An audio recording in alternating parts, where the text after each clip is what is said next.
What's up, guys? Let's get talking about tomorrow's workout, and let's lead it off with a warm-up. We have some shoulder work here to warm things up. We're going to do a 4-count shoulder series. I'm going to start here in this 90-degree position.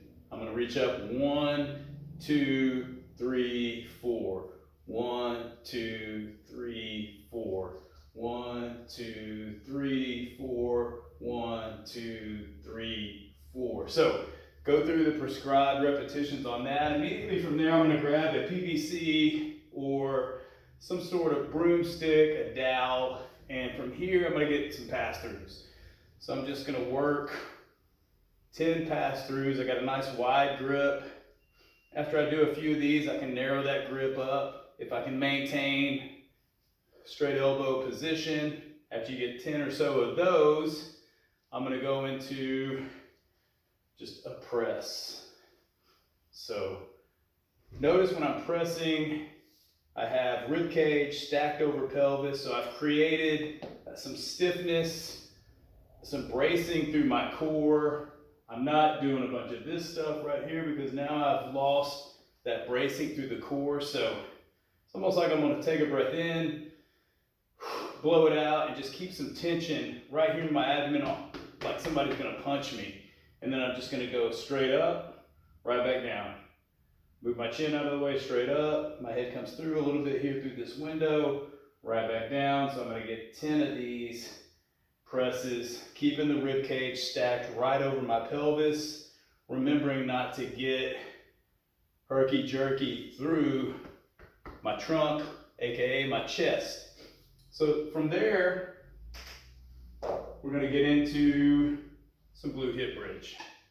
I'm going to set up in this position, walking my feet back towards my butt. I'm coming up, squeezing my rear rib, and right back down. So we're going to go through prescribed repetitions here. Remember, this is a warm-up, and the idea is to go from this position with hips flexed to squeeze my butt, hips extended, right? I'm not overarching through my back.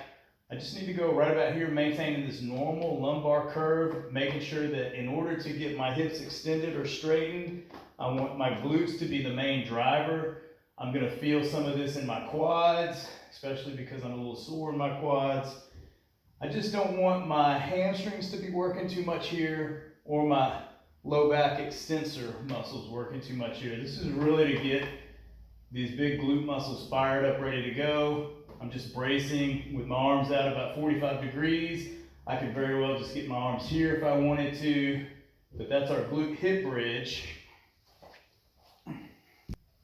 Continuing our warm up, we're going to get into some scarecrow. So I'm back to this 90 position, which means my arms are 90 degrees out from my body, 90-degree angle here at the elbow, coming down, right back up.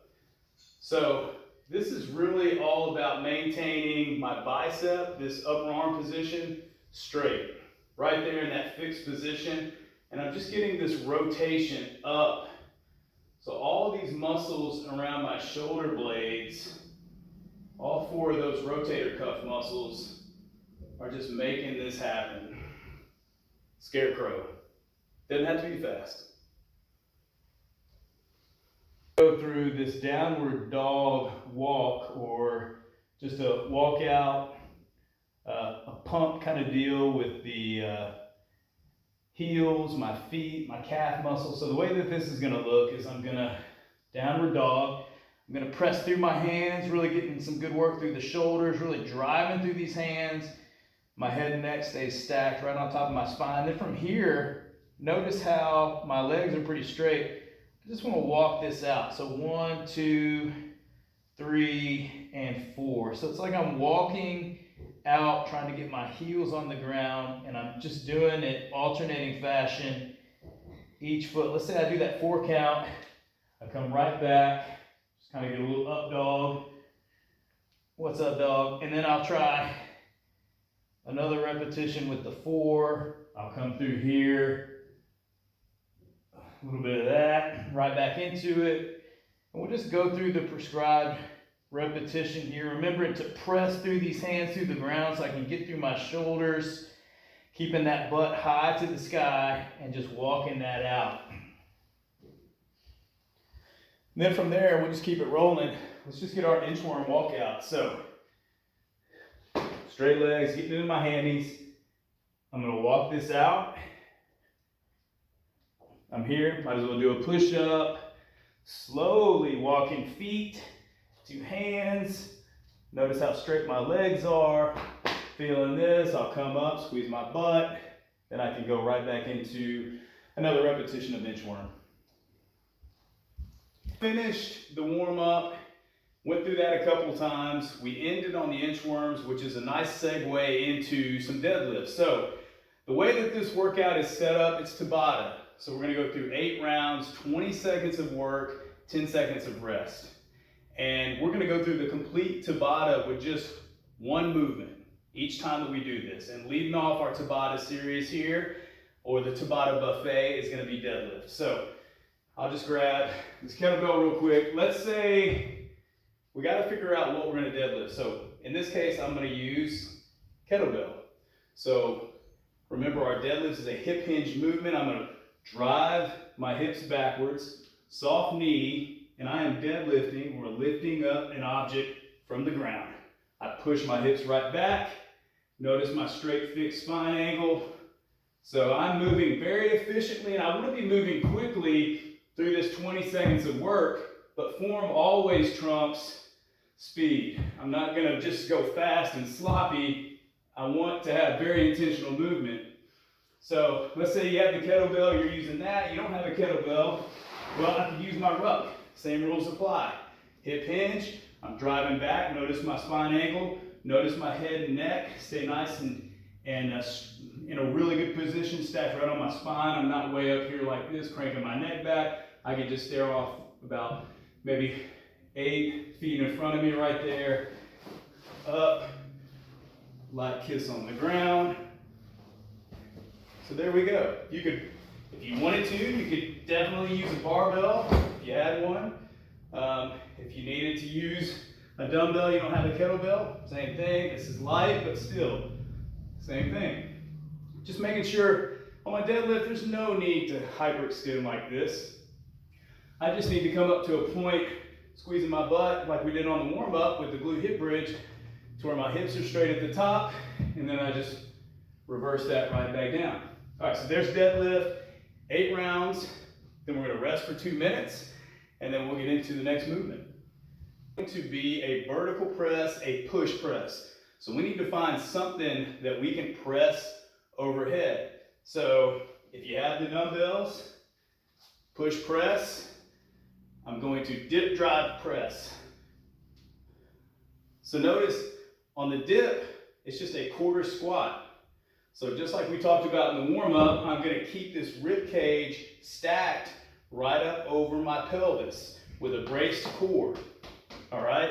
I'm not going to get herky-jerky through that trunk. I'm going to maintain core stability.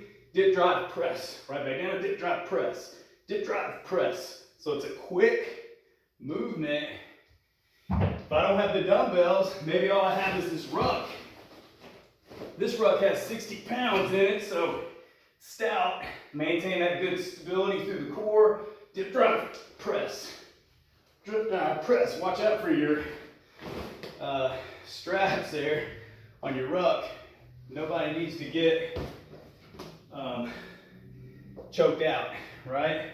But you get the idea. So that's going to be, you could use a barbell if you had that.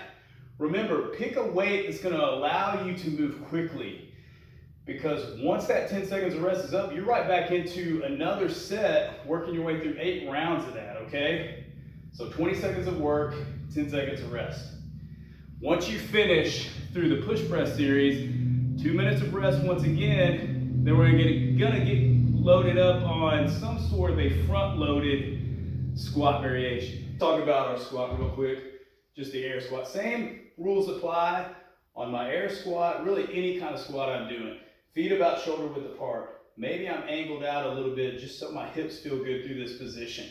Chest is gonna be upright. So I'm going to pretend like I have that towel, imaginary towel underneath my feet, so that when I am going down, descending into my squat, I am driving pressure out through my feet, which is driving my knees out, trying to rip that towel right down the center.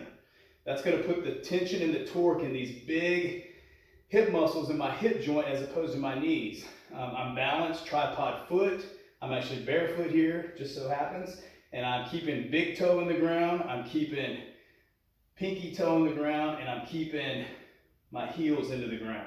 So my entire foot is in contact with this gym mat floor. All right? Torso's upright. Gaze is out on the horizon, or maybe 15 feet in front of me, but that just keeps me from getting here. Don't want to lose that normal lumbar curve that's in my lower back. So remember your fundamentals on our squat, but now I'm going to load up on the front side. I love a front-loaded squat because this forces me to maintain stability through my core and keep my spine in a good spot. Coming down to parallel to the ground, driving right back up. Say you don't have the dumbbell, you need to use your ruck. Well, once again, I can just load up on the front side of my body. Same rules apply. Down, up.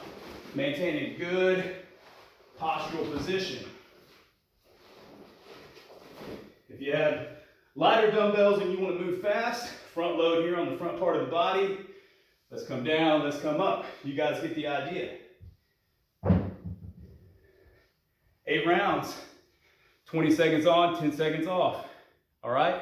Tabata buffet. We have some accessory work because we want bodies that are resilient. We don't want any holes within our strength, our mobility, our core stability. So we're going to run through this accessory work line of exercises, go through the number of sets and repetitions accordingly. This is going to start out with a Superman pull through.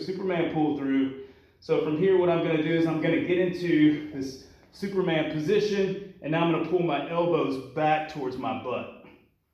Right back up, I reset, I'm back down, I come back up in my Superman. I'm going to pull my elbows down towards my butt, then I'm going to reach back up and I'm right back down. So really good for the muscles around my shoulder blades and just overall for shoulder health and stability. From there, I'm going to get into this sideline position. Bottom arm is just going to be underneath me, out of the way. I can grab this rib cage here and just get that arm out of the way. So here we are with our floor tricep press-ups or presses. From here, I'm just going to push up. 1. Slow and controlled, right back down. Pressing up. There's 2.